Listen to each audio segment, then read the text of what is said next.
Do you have sound? Testing, testing. Testing, 1, 2. You don't have the sound? A little bit, yeah. There's a lot of room A noise. little bit. A lot of what? There's a lot of room noise. Anything down there? Because people are talking. No. Check.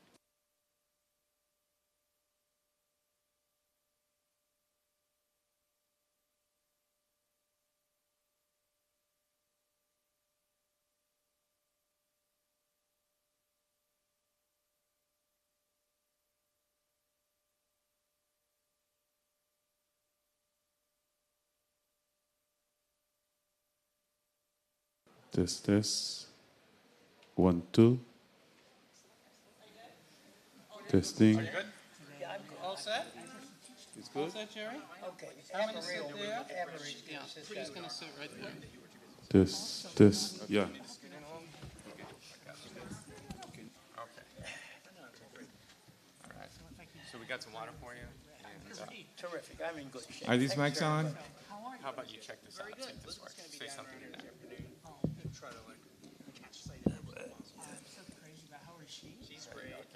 I'm going to say, Can you hear? can you hear? If I talk, can you hear me? Raise your hand Yeah, all right. if you can hear. We're good. Good? In my normal voice? Yeah, no, I think it's good. They're Test. celebrating back You there. see? Your sound is good. What you think?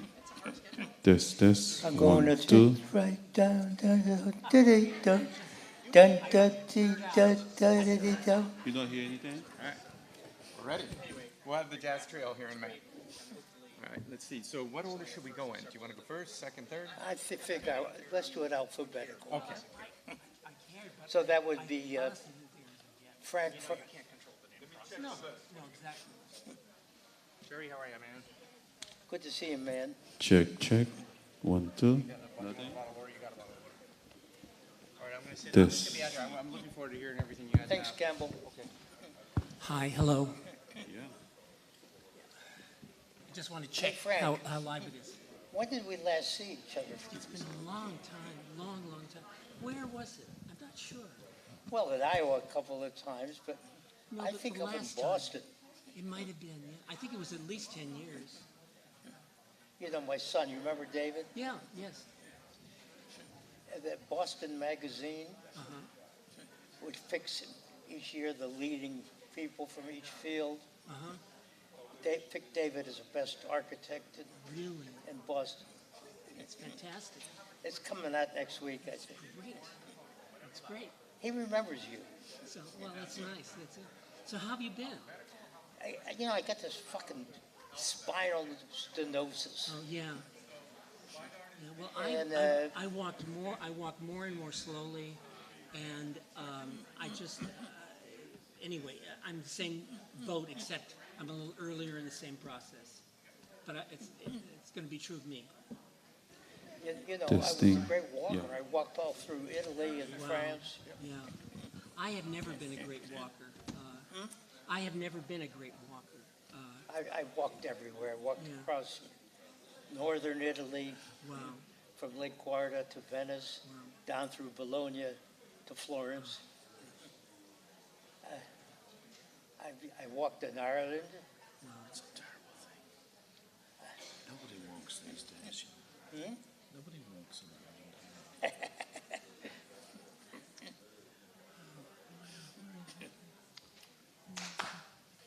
So we're going to go alphabetical. That has then Frank, number 1, batting order. Jory, number 2.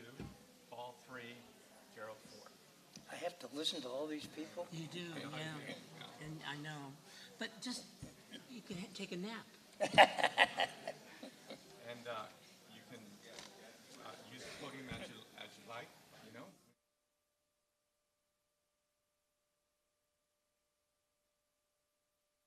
And then we'll save a little time for question and answer. So, between 12 and 15, if you want a little bit of time for questions. We have a little cushion after this. There's a half an hour of dead time. So, it's 15-minute session. We can do Q&A for 15.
Okay, we're about to begin. If you can come on in and find your seats.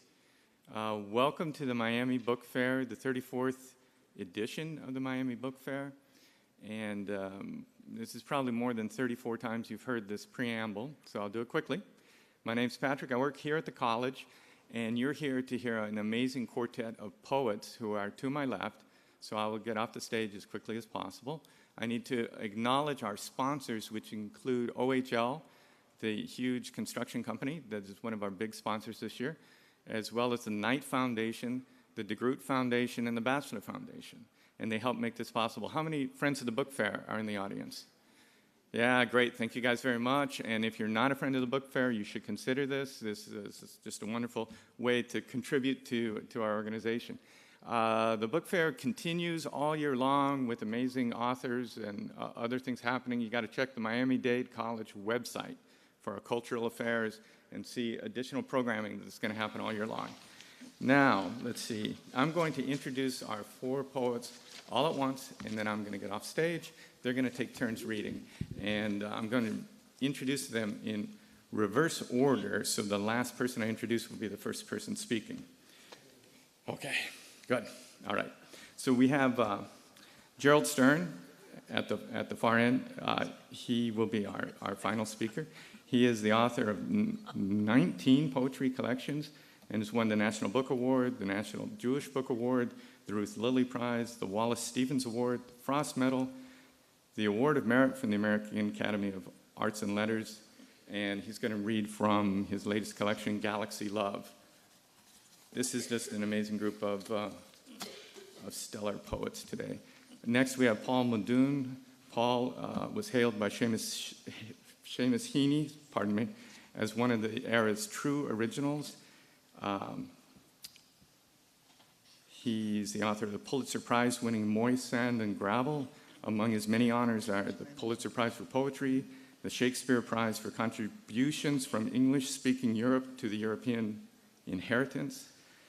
He's the Howard G.B. Clark Class of 21 University Professor in the Humanities at Princeton. And I will proceed to our next poet, Jory Graham. Jory Graham's the author of numerous collections of poetry, most recently From the New World, Poems 1976 to 2014. She's won the Pulitzer Prize for Poetry. She's going to read today from Fast, her first new collection in 5 years. And our first poet this morning will be Frank Bidart. He's the author of several collections of poetry, Metaphysical Dog, Watching the Spring Festival, Stardust, Desire, and he's going to read from Half Light, Collected Poems, 1965 to 2016. And with that, I'm going to exit. The poets will all be down. Excuse me, I have to breathe. All of our poets will be down on the first floor for signing after this session. We'll have time for Q&A. Each of them will take about 15 minutes to read their poetry, and then we'll have time for Q&A. Okay? Thank you.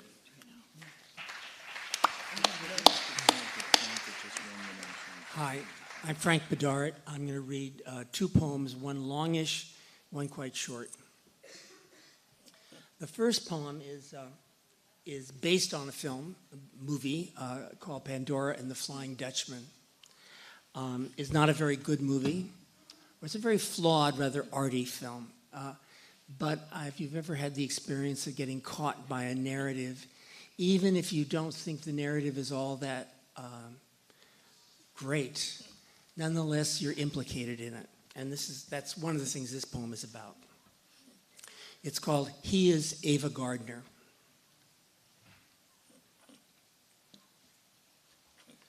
He's Ava Gardner at the height of her beauty in Pandora and the Flying Dutchman. I had allowed him to become for me necessity. I was not ever for him necessity. An adornment, yes, a grace note, not necessity. Everyone, the men at least, are crazy about Pandora. She's smart, self-deprecating, funny. She who has seen seemingly everything about love and says she has no idea what love is, who knows the world finds her beautiful, so that she must test every man, and slightly disgusted, find him wanting. Clearly, she is not in this crowd of men eager to please her, to flatter and bring her drinks, found someone who is for her necessity.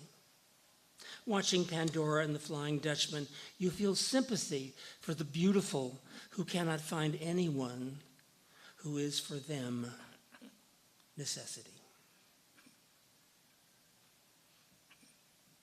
He's Ava Gardner at the height of her beauty.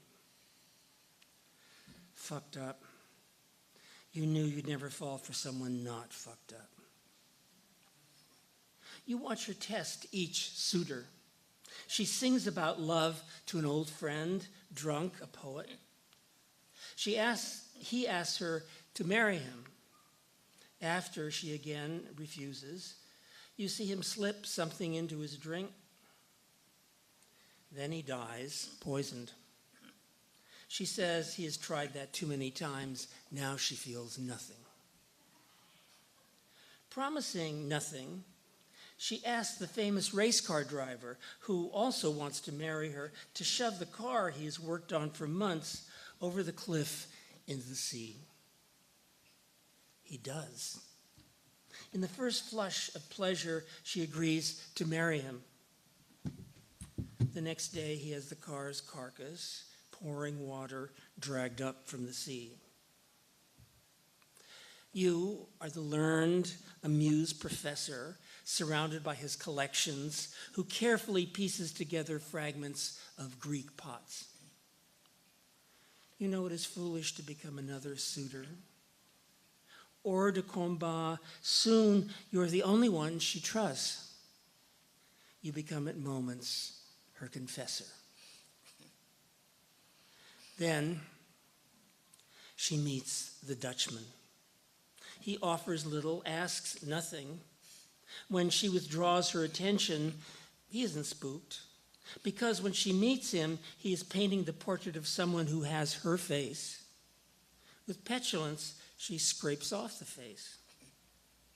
He charmingly makes her head a blank ovoid and says, "That's better." She thinks that she is the knife that cutting him will heal him. You know she is right. You have discovered he is the fabled Dutchman, who for centuries has sailed the world seas unable to die though he wants to die. You know what it is to want to die. His reasons are a little contrived, a mechanism of the plot. Reasons that Pandora at the end discovers. He murdered centuries earlier through jealousy and paranoia his wife. Now, unless he can find a woman willing to die out of love for him, sail out with him and drown, he cannot ever find rest. This logic makes sense to her. She who does not believe in love will perform an act proving its existence. She wants, of course, to throw her life away. The Dutchman will always arrive because that's what she wants. Those of us who look on, who want the proximate and partial to continue, loathe the hunger for the absolute.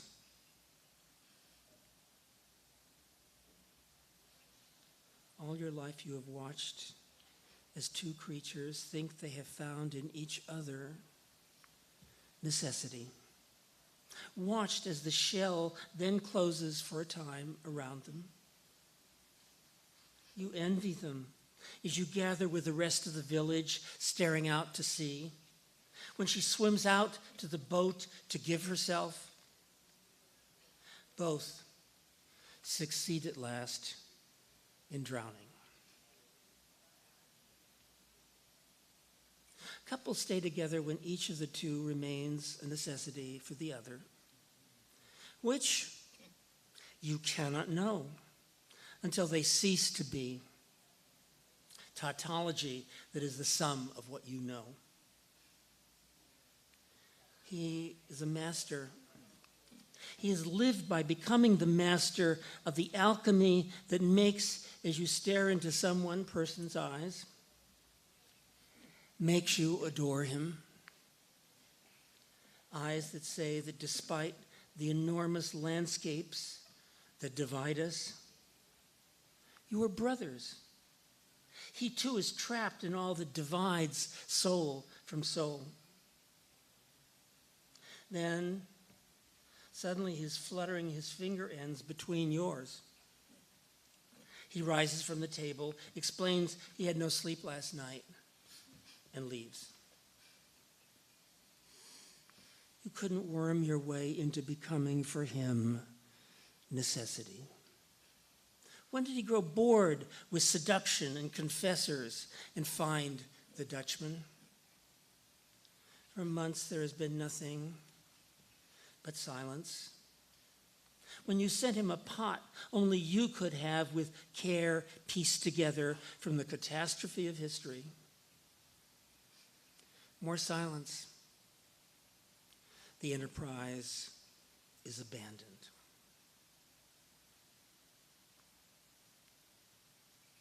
Something there is in me that makes me think I need this thing, that gives this thing the illusion of necessity. As enthralled to flesh as I, he could not see beneath this old face I now wear, this ruinous, ugly body, that I am the Dutchman. But nobody knows when living where necessity lies. Maybe later, if history is lucky, the urn will not refuse to be pieced together. This is neither good nor bad. It is what is. I was preoccupied as I was reading by realizing that I had not turned off my cell phone. And I had better do that, or you were going to stone me for my own cell phone going off.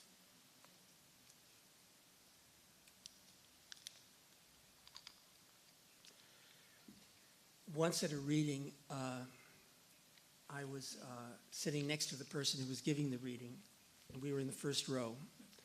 And her purse was on the floor next to me. And her cell phone went off. And I reached down to turn it off, and she said, "Frank, just bring me the purse. If you look in my purse, I have to kill you." Okay, one poem, much shorter. For my generation of gay men, the enormous catastrophe, the great tragedy was the AIDS epidemic. And this is a poem about that, about the aftermath of that. It's a poem about survivor's guilt. It's brief. For the AIDS dead. The plague you have thus far survived. They didn't. Nothing that they did in bed that you didn't. Writing a poem, I cleave to you. You means I, one, you, as well as the you inside you constantly talk to. Without justice or logic, without sense. You survived. They didn't. Nothing that they did in bed that you didn't. Thanks. Thank you.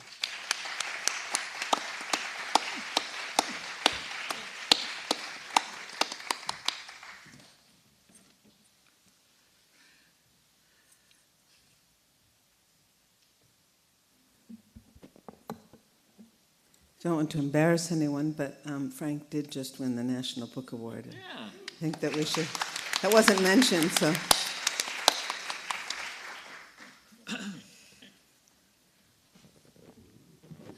For his lifetime of work thus far.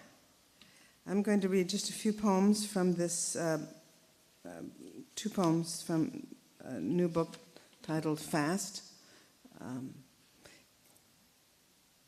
All the poems in it explore some form of the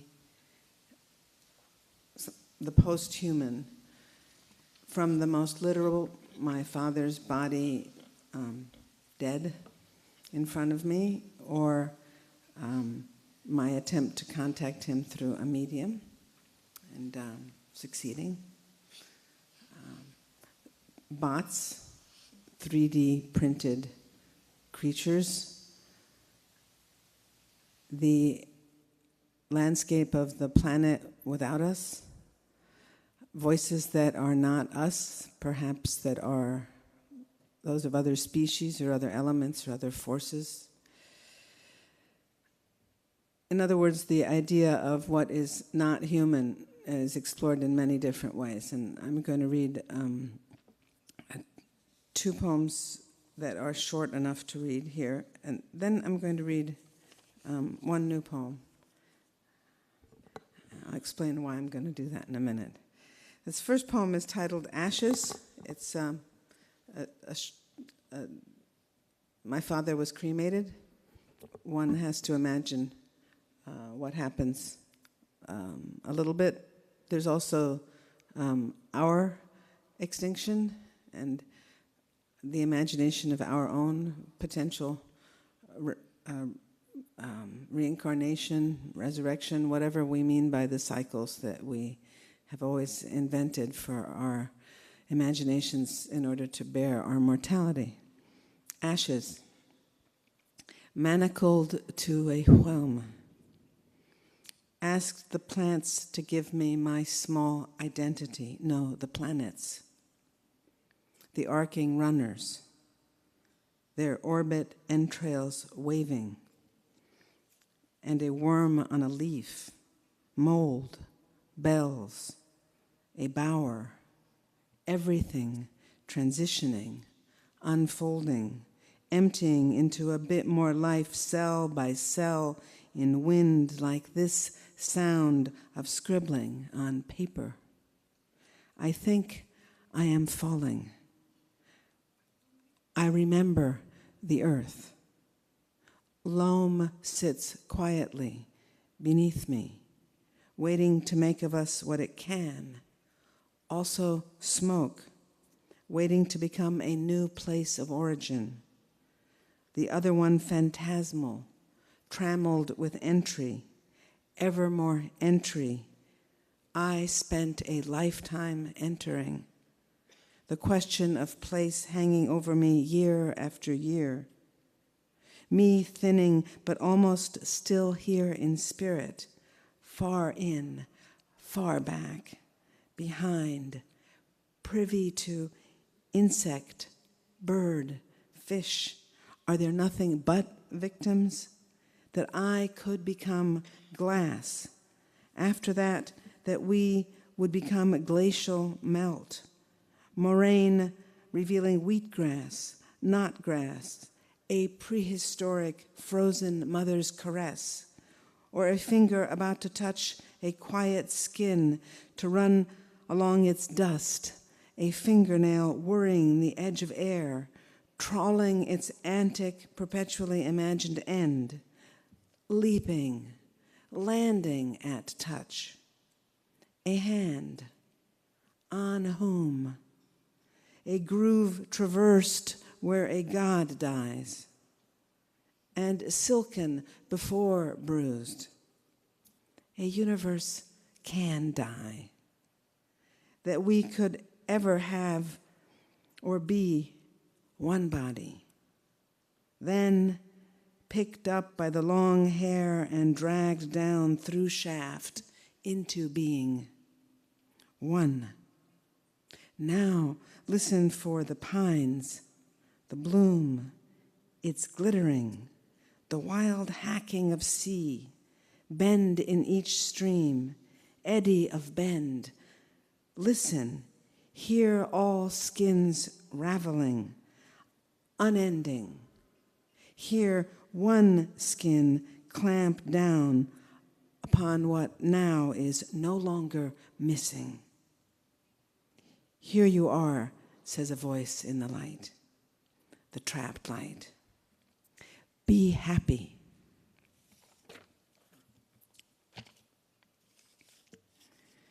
This is the title poem. The only thing you need to know about this poem, besides the fact that there are bots in it, which I assume everyone in the audience knows what chatterbots are and clever bots, artificial intelligence configured to have kind of a human personality. After I wrote this poem, which I wrote a while back, they made that movie Her, which was sort of a little bit about that, a little bit less. Hi. Can't read if you're taking my picture.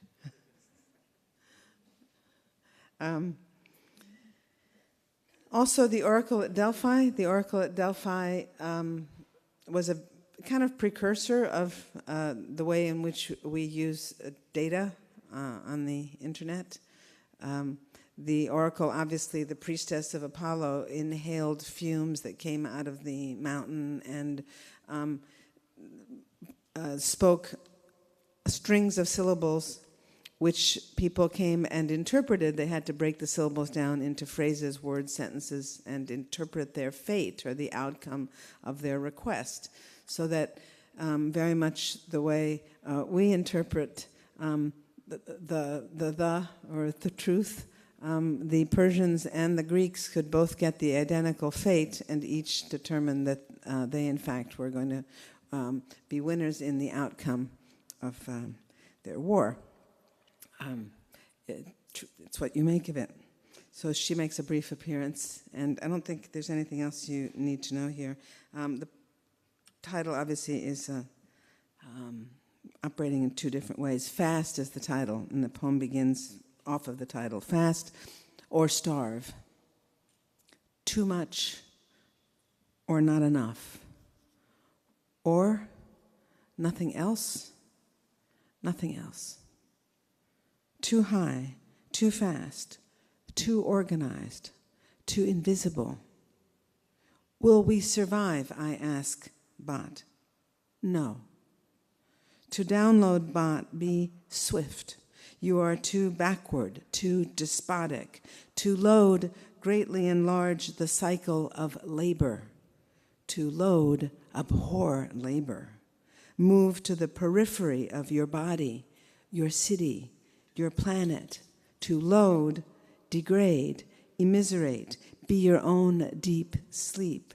To load, use your lips, use them to mouth your oath, chew it, do the dirty thing, sing it, blown off limb or syllable, lick it back on with your mouth. Talk, talk. Who is not terrified is busy begging for water. The rise is fast. The drought comes fast. Mediate, immediate, invent, inspire, infiltrate, instill. Here's the heart of the day, the flower of time. Talk, talk. Disclaimer. Bot uses a growing database of all your conversations to learn how to talk with you. If some of you are also bots, bot can't tell.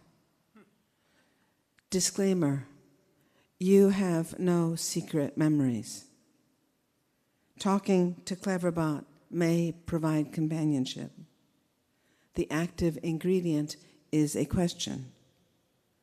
The active ingredient is entirely natural. Disclaimer: protect your opportunities, your information, informants, whatever you made of time. You have nothing else to give. Active ingredient: why are you shouting? Why? Arctic wind uncontrollable, fetus reporting for duty, fold in the waiting which recognizes you, recognizes the code. The peddler in the street, everyone is calling out. Directive: report for voice. Ready yourself to be buried in voice. It neither ascends nor descends. Inactive ingredient: the monotone. Some are talking now about the pine tree. One assesses its disadvantages. They are discussing it in many languages. Next, they move to roots, branches, buds, pseudo-whorls, candles. Active ingredient: they run for their lives, lungs and all. They do not know what to do with their will. Disclaimer: all of your minutes are being flung down. They will never land. You will not be understood. The deleted world spills out, jittery as a compass needle with no north. Active ingredient: the imagination of north. Active ingredient: north spreading in all the directions. Disclaimer: there is no restriction to growth. The canary singing in your mind is in mine. Remember, people are less than kind. As a result, chatterbot is often less than kind. Still, you will find yourself unwilling to stop. Joan will use visual grammetry to provide facial movements. I'm not alone. People come back again and again. We are less kind than we think. There is no restriction to the growth of our cruelty. We will come to the edge of understanding. Like being hurled down the stairs tied to a keyboard, we will go on unwilling to stop. The longest real-world conversation with the bot lasted 11 hours continuous interaction. This bodes well. We are not alone. We are looking to improve. The priestess inhales the fumes. They come from the mountain, here and here. Then she gives you the machine gun run of syllables out of her mouth. Quick, you must make up your answer as you made up your question. Hummingbirds shriek. Bot is amazing, he says. I believe it knows the secrets of the universe. He is more fun to speak with than my actual living friends, she says. Thank you. This is the best thing since me. I just found it yesterday. I love it. I want to marry it. I got so sad when I had to think that the first person who has ever understood me is not even, it turns out, human. Because this is as good as human gets. He just gives it to me straight. I am going to keep him forever. I treated him like a computer, but I was wrong. Whom am I talking to? You talk to me when I am alone. I am alone. Each epoch dreams the one to follow. To dwell is to leave a trace.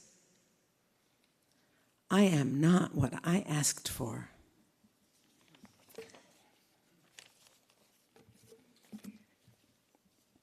And finally, this little poem.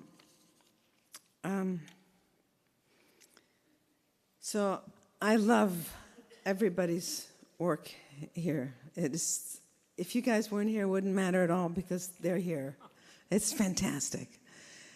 But Jerry Stern's work is just phenomenal. And I used to teach with Jerry at Iowa for many years, and he used to taunt me about a couple of things regarding my poems. And one of the things he told me, which I never forgot, was that I would never be able to write a poem in which I ate a piece of fruit. Because obviously Jerry can write a poem like that in his sleep, okay, and make it spectacular. So although this poem is not going to have any of the rollicking and the sheer fun and imagination and insanity of Jerry's poems, especially, I suggest you just get his, I know he has a new book out, but it's unbelievable. Is it the selected or collected? What is that orange one called? It's a collected, whatever. It's a great book. I never know. We all cheat with those terms now. We want to keep out the bad poems and still call it collected. It's a little bit of a trick. So this is a poem called Tree.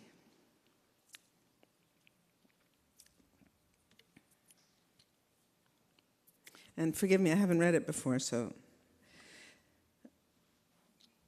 Today on two legs stood and reached to the right spot as I saw it, choosing among the twisting branches and multifaceted changing shades and greens and shades of greens, lobed and lashing sun, the fig that seemed to me the perfect one, the ready one.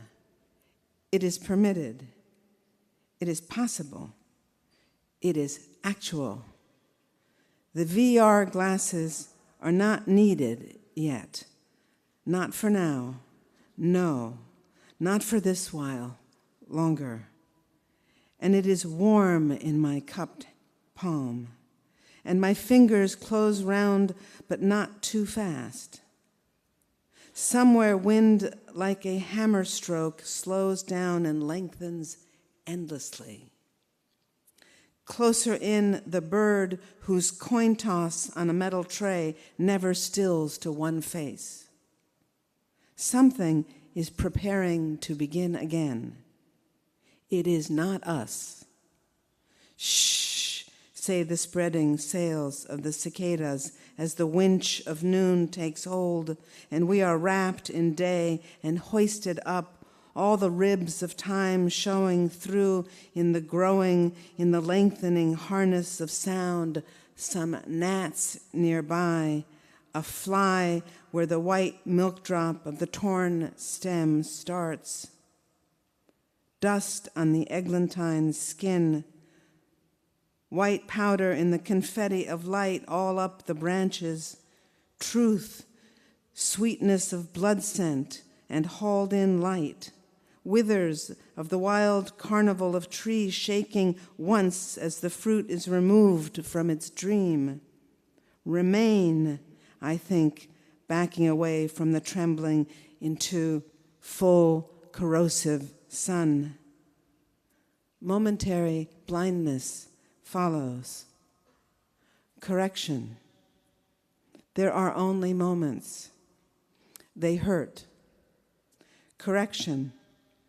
Must I put down here that this is long ago, that the sky has been invisible for years now, that the ash of our fires has covered the sun, that the fruit is stunted yellow mold when it appears at all, and we have no produce to speak of, no longer exists.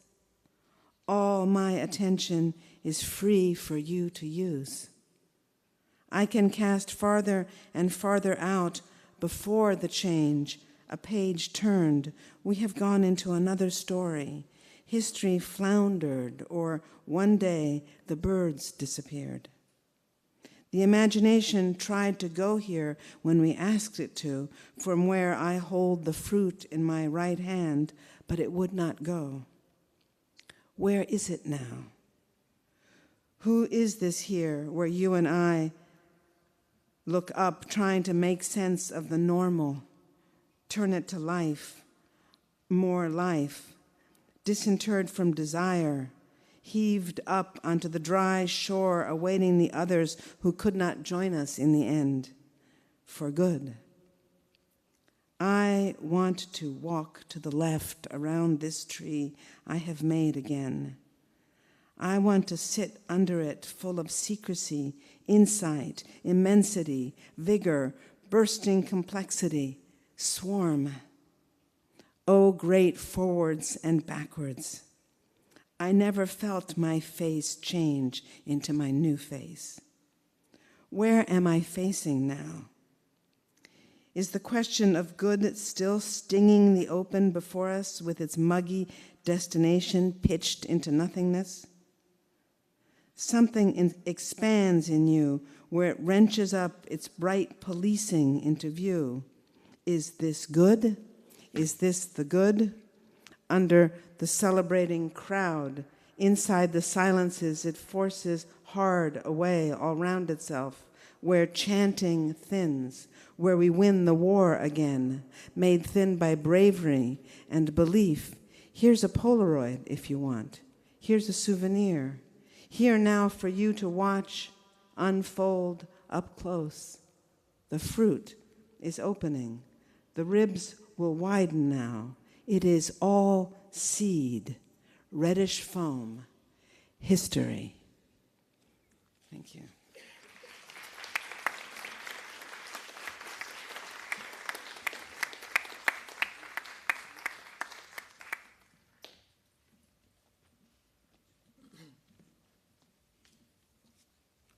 Morning, folks. How are you all? I think this morning I'm just going to read 2 or 3 song lyrics, if I may, and just for a little change of tune and tone. I've lain here since mid-October, a glade scented with glade. Just as I've got clean and sober, just as I've got it made. And just as I'm going under, I've watched my life replayed. It's so downbeat, it's a wonder I ever got it made. Only in woodshop and Spanish I got a passing grade. That year my father would vanish. He must have got it made. I joined with Jean-Michel Cabot in the cabinet trade, the tongue and groove of a rabbit. That's how we got it made. That's me in the ruffled collar, the sharp suit and the shades. I look like $1 million. Look like I've got it made. My heart was suddenly aching. Jess was a nurse's aide. Our child was long in the making. Somehow, we got it made. We moved out of that hog wallow at Railroad and Kincaid. Though the rent was hard to swallow, we always got it made. The asbestos-lined 2-roomer, plywood sprayed and resprayed. It all adds up to a tumor. And that's how it got made. The doctor was so soft-spoken, he'd split with Medicaid. It looked like something had broken just as I'd got it made. The coffin maker's plug ugly. There's beauty in his blade. The coffin lid fits so snugly. Looks like he's got it made. So, big twist. It turns out, thank you, it turns out Planet of the Apes is our own planet Earth. The priceless Maltese falcon has virtually no worth. All those statues and statuettes have proved a total sham, though liberty at once seemed set on winning the Grand Slam. Your falling for me that first day was the first clue I missed, and that you've loved me all along is clearly the big twist. It turns out that in Chinatown, incest gives a fresh slant to a retired Blade Runner's being a replicant. I'd guessed you must be cyberborn till you opened the dam and wept to read a unicorn's last origami gram. The thought I'm secretly your prey is one I've not dismissed, for that you've loved me all along is clearly the big twist. Then there's an instrumental bridge, which I'd like you to imagine. It turns out at the Bates Motel, cross-dressing's the new fad. Princess Leia's look sister, Darth Vader is their dad. A starfighter has the blue book value of your Trans Am. The way you suck that bone, you look more and more like your mam. A galaxy far, far away may be shrouded in mist, but that you've loved me all along is clearly the big twist. So this next one has to do with a series of bands. One of them is a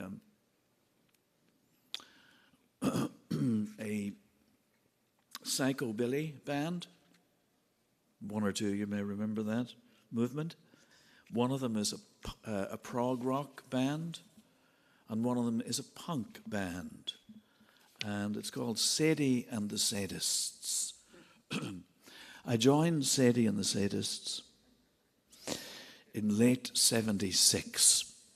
My hairstyle was part mohawk, part Elvis's cow's lick. It was so punk to get blind drunk on Guinness spiked with gin. Most dangerous, those who'd pierced their nose with a safety pin. We came close to making it with our first LP. Sadie and the Sadists were like family to me. Family. Family. Sadie and the Sadists were like family to me.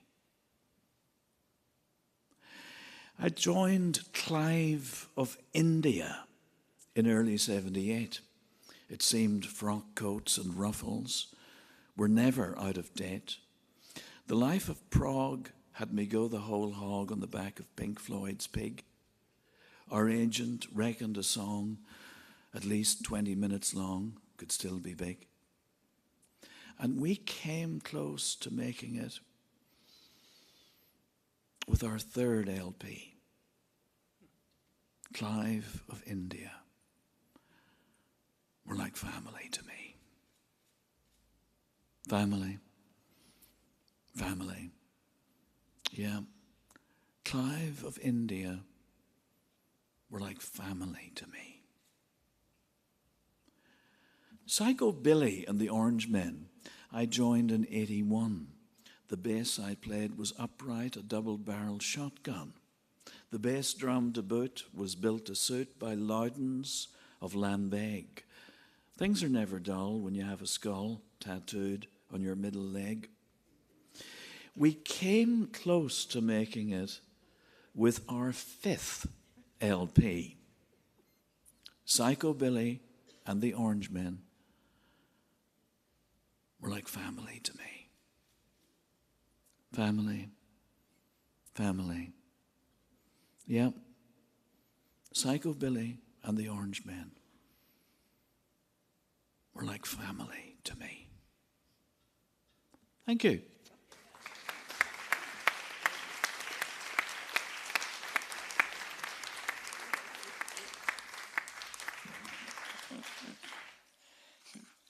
I guess I'll read sitting down, since here I am. Can you hear me?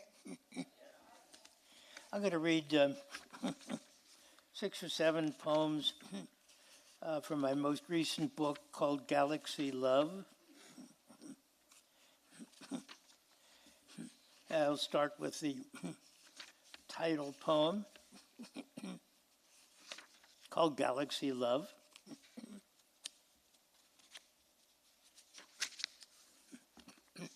These are short poems.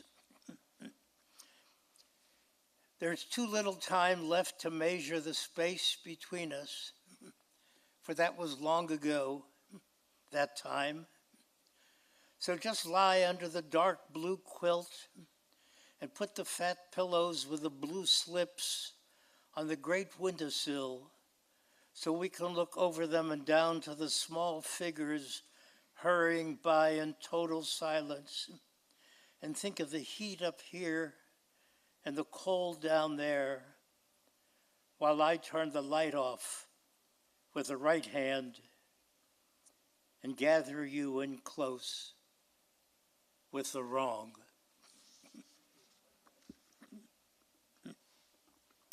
A poem called Blue Particles.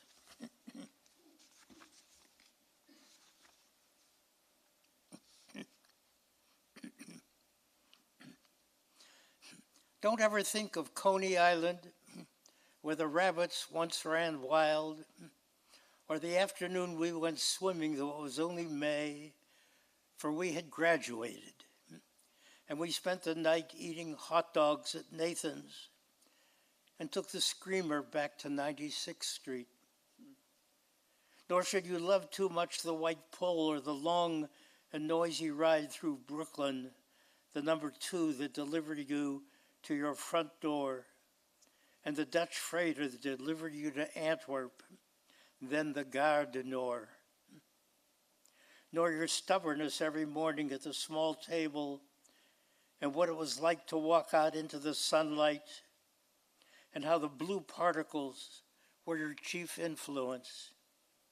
That and the book of Isaiah, and King Lear rolling in the dirt on Chalk Mountain, the early part of your life. Here's a poem for Easter called Today is Easter.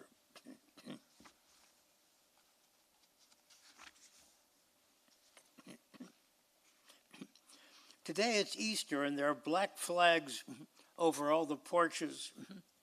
Down the street, someone put up an American flag. He thought it was the 4th of July. My favorite stores are closed. Everyone's at the funeral. In Disneytown, there's a church that looks a lot like St. Peter's, and there's a new pope there, a woman named Frances. In the days of Pius, her name was Billy. She is giving a sermon to 900,000 people in the sunshine. Eat what you kill what you eat, love what you kill. I forget. I can't find a black flag, for I'm no longer an anarchist. I'm a liberal, radical, East Coast, socialist, prophet-adoring, Debs-loving Yid like him.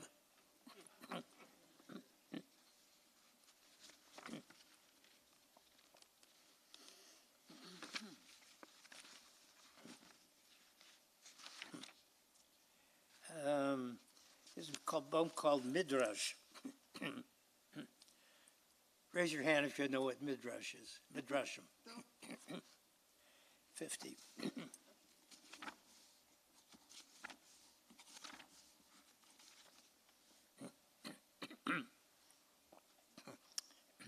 This is based on an absurd myth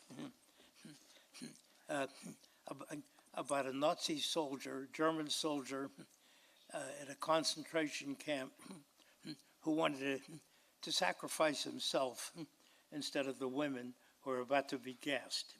It's a common, revisionist myth. The women knew the Lord was busy arguing with the bearded ones in the study house, nor would he ever whisper in a poet's ear, all is good despite everything. Not that God. I don't know if the Goyim know that Jews put him on trial, then dragged him in chains. Well, the Pope said, at least they dragged something in, but spitting was going too far. They wouldn't spit on him, not that God. And as far as the myth of the good Nazi is concerned, they weren't singing, but praying. Nor would a Nazi guard ever think of taking the place of a woman. What, all of them? One of them? He alone? Nazis are basically good? They take pity on vermin? Here's a dead rat with his mouth eaten away. Kiss it.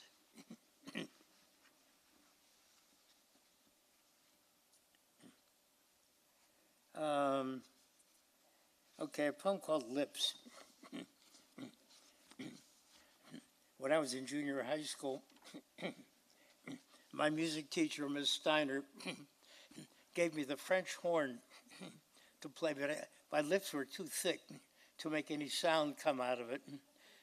So she compromised and gave me a trombone, which I played for a couple of years until the neighbors signed a petition. It's called Lips. Sitting with his friends, he learned how shameful it was to have played the golden trombone and not the wooden flute, and to have blasted his own way into manhood that way, instead of making a soft sound with his mouth and fingers. But he was stubborn, and anyhow, he had thick lips, which stood him in good stead in one case, but not the other. And furthermore, his friends had died, 1, 2, 3, one after another, and he was left to his own devices. I would say his own instruments.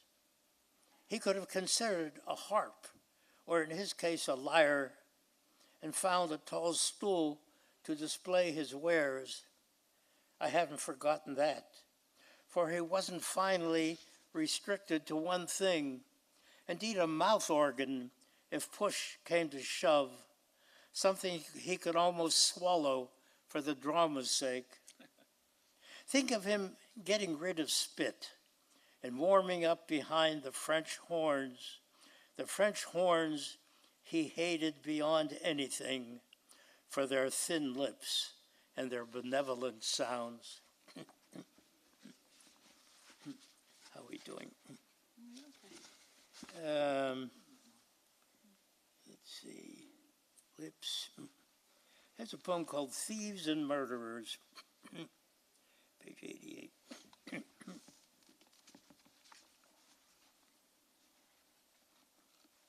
Thieves and murderers.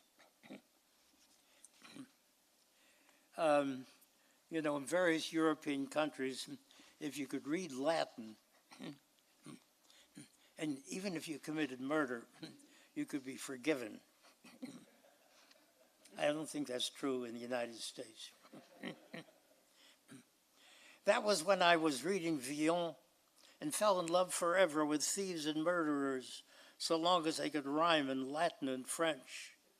But not long after, forever, I changed it again, though I didn't want to become too Eisenhower-ish. He who fell under the desk at the first sign of a bomb.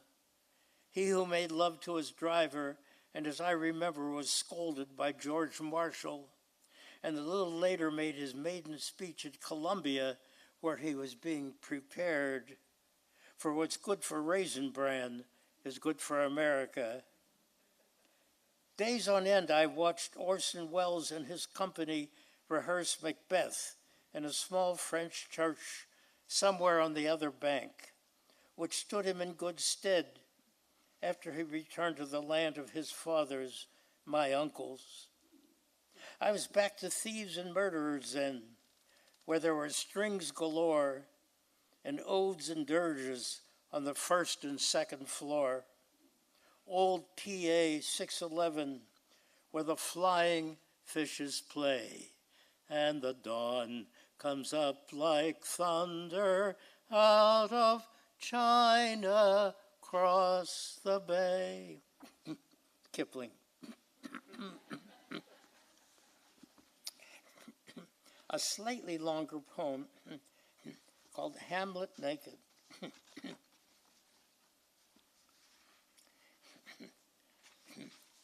This is a celebration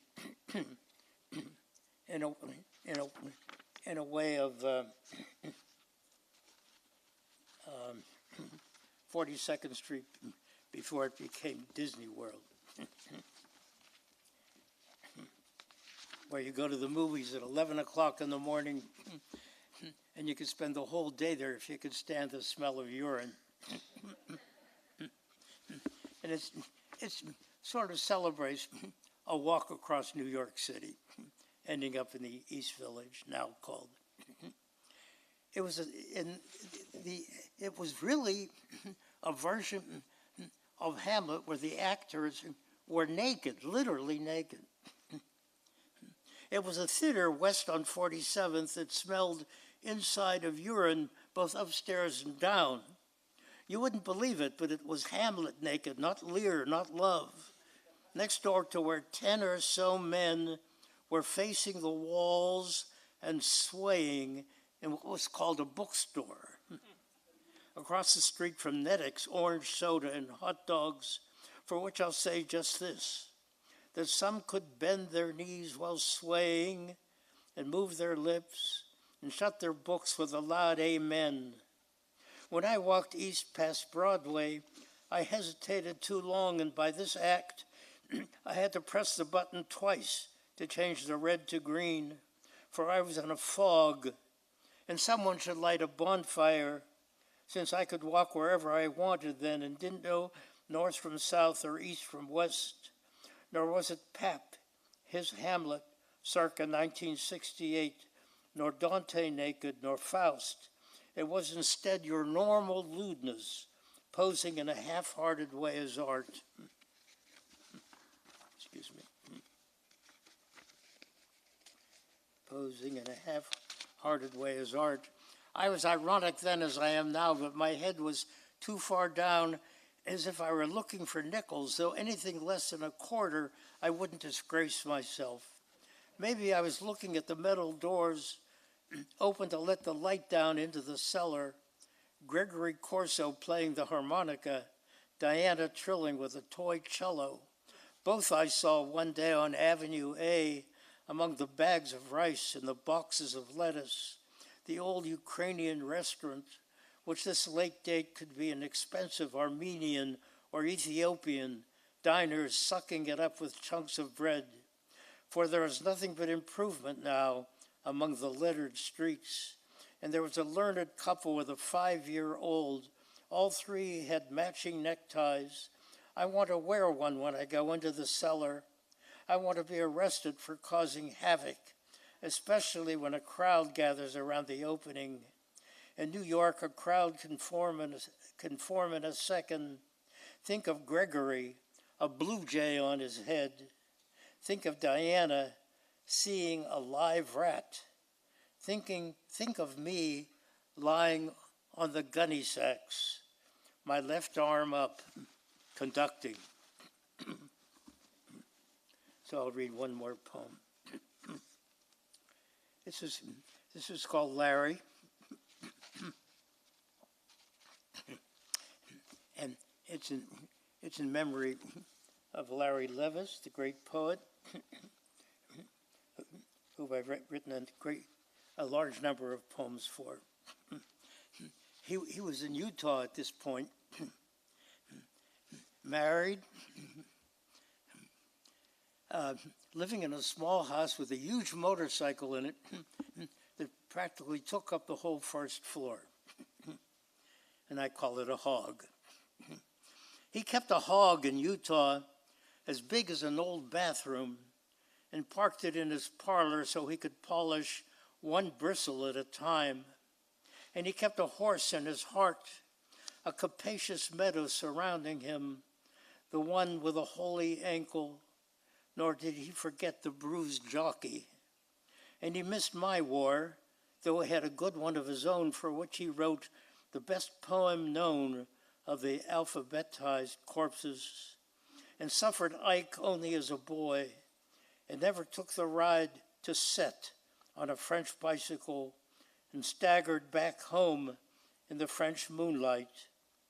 I had the great honor of introducing him to New Orleans and watching him jump with joy, oh, literally, as we visited Hebrew Rest for Sorrow and the caves on Bourbon for cold beer. And we both loved the same woman years apart, and it was I who called her up to give her the bad news, to which she said, now I'm going upstairs to read every word he ever wrote. Thank you.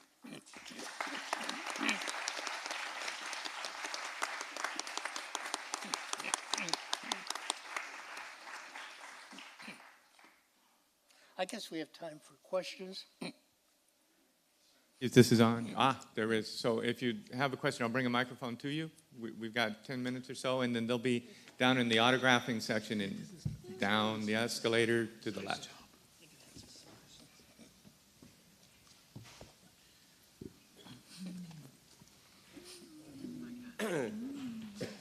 Can you talk about your experiences with having your texts set to music? And what do you think about contemporary song lyrics? What? Who's the question directed? Who's it directed? And he says all of you. To me? You go ahead. Is that to all of us? Yeah, No, I have nothing to say about that. I mean, I think Paul has a lot to say. I'm not sure if I have a lot to say about it, but I'm very interested in the song lyric, as you might have deduced, and so I do try to write songs for various composers, and I enjoy seeing what happens when they bring their gifts, talents to the words. And something interesting, I think, pretty much always happens. And sorry, I wasn't sure if it was directed to me. What was the question again? It was about how do you feel about the song? How do I feel about it? I feel great about it. I feel great about poetry and all its manifestations. Anytime I see a poem coming down the road, it makes me very happy, in whichever guise it might be. So, does that make sense? Yeah. Do you want to say anything about that? Well, I'll say a couple words about it. Of course, when poetry was oral music, we were taught, before it became written down, poems were an integral part of music. Of course, poems now have their own music. Don't forget that. But they were accompanied by instruments, and the lyre, L-Y-R-E, was a critical instrument in this venture. I have two people writing music now for poems of mine, and one is a cello, one uses a cello, and the other a flute. I have mixed feelings about it. For I think the way we write now, as I say, we have our own music, unless you're deliberately writing songs.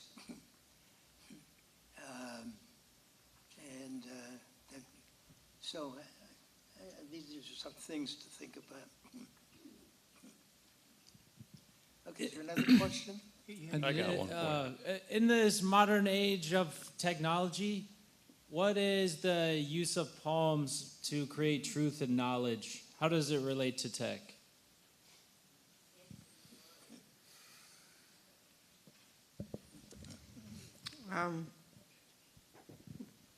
It doesn't. It resists. There's a wonderful little book I was going to recommend, a couple of books that, since we're at a book fair and you might find them here, that I found astonishing this year. One is Fantasyland by Kurt Anderson. The other is this little book called On Tyranny by Timothy Snyder. Quite a few other interesting nonfiction books besides all the interesting poetry books.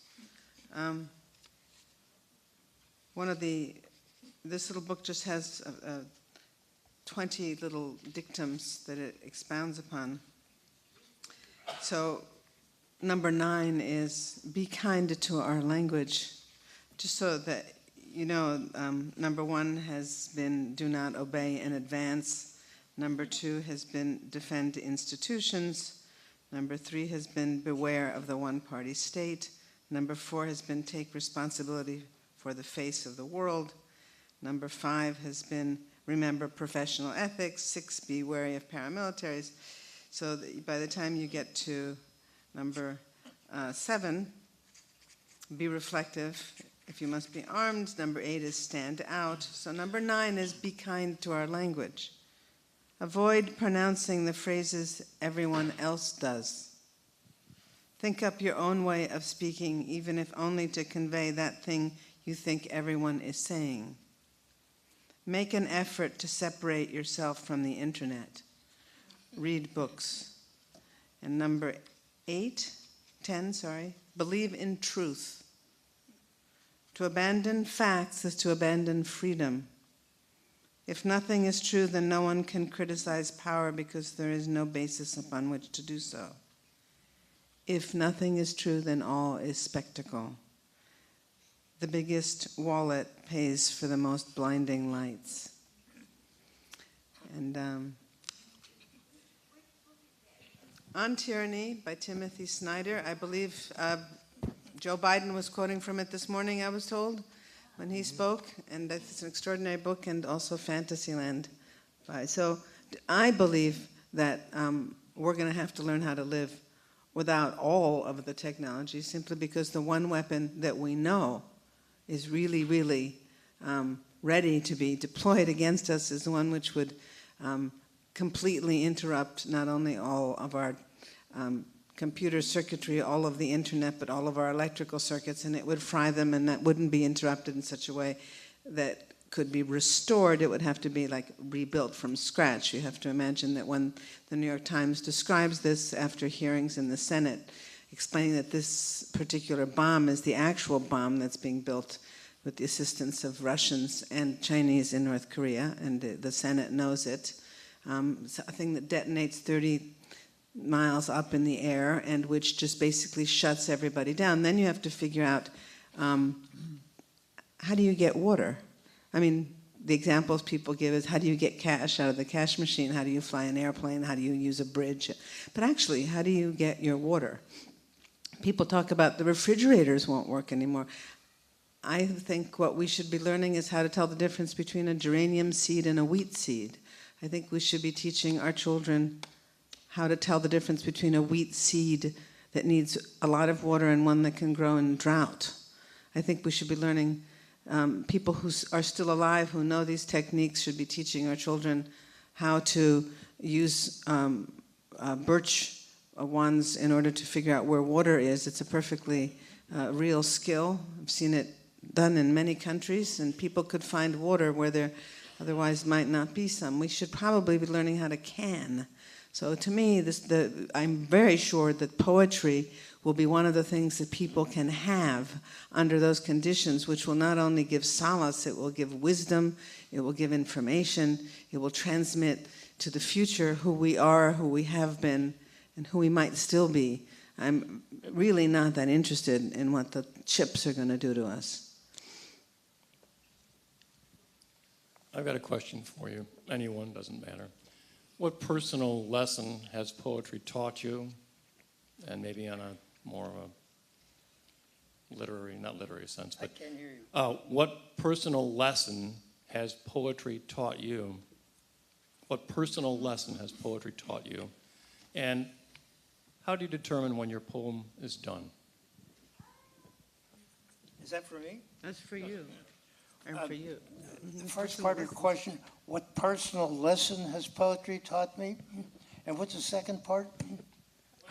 How do you know when your poem is done? How do you know when a poem is I done? can't hear that. How do you know when your poem is How do done? you know when a poem is done? How do I know when a poem is done? When I've reached the bottom of the page.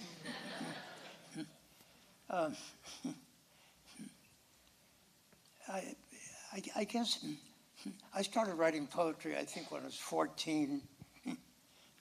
My first poem was an attack on Mother's Day. I still remember the lines.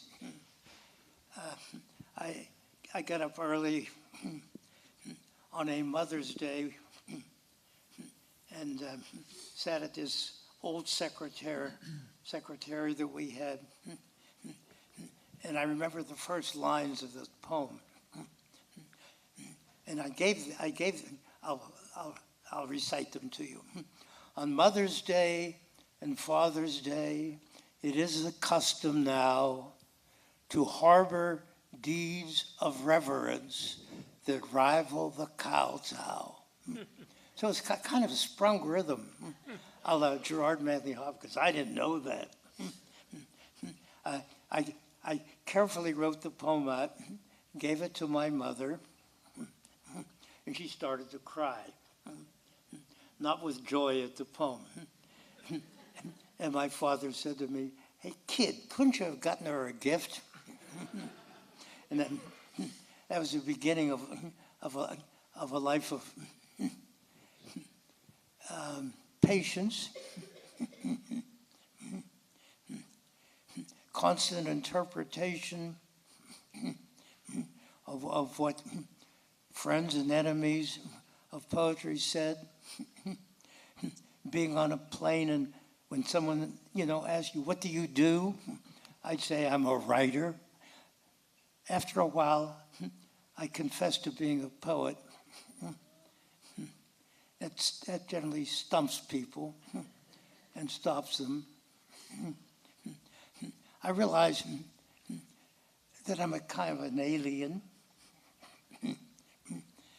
and there are things I have to keep to myself. And I think that's probably true of all of us. And it's kind of weird that so many of us, or so few of us, as the case may be, get recognition for the distance we keep and the originality we express. That's all I got to say about that. Now, the second part, I never... I was kidding about the end of the page, although sometimes that is the case. I like most of us, I start on the back of an envelope. I write with a pencil or a pen, and I don't use a computer to write with. I have nothing against it, but I'm not good at it. And the poem directs me. It's the poem itself that is a master, and not me. The poem speaks to me. It informs myself. It says, "We're finished now." And I'm very obedient. And it's for that reason that actually the other virtue as well as patience that one might learn is humility before the poem. That's what we sometimes forget about that, I suppose, but that's the key, one of the key ideas, I think. But guys, may I humbly suggest that I think we've come to the end of our time. Thank you so much. For coming here.